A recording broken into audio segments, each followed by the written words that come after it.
In this video, I'll show you how to transfer Solana from Phantom Wallet to Binance. If you find this video helpful, don't forget to subscribe and like the video.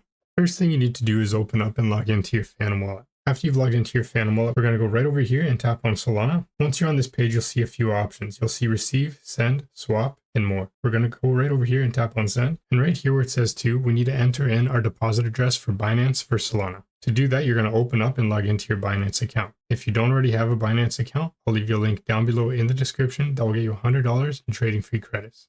After you've logged into your Binance account, we're going to go right down here to the bottom right of the screen and tap on this wallet icon or assets. Next, we're going to go right over here and tap on add funds, on-chain deposit. And in this list, we're going to look for Solana. If you don't see it in the list, you can just search for it in the search bar up top. Tap on Sol, select the Solana network. This is just a reminder that the Sol address is case sensitive. Tap OK. And this is your deposit address for Solana on Binance. Go right over here to these two squares to copy it. Go back into your Phantom Wallet and you're going to paste in the address we just copied right here. Next, enter in the amount of Solana that you want to send. And you're just going to tap next. Confirm the transaction on the next page. And that's how to send Solana from Phantom Wallet to Binance. If you found this video helpful, don't forget to subscribe and like the video.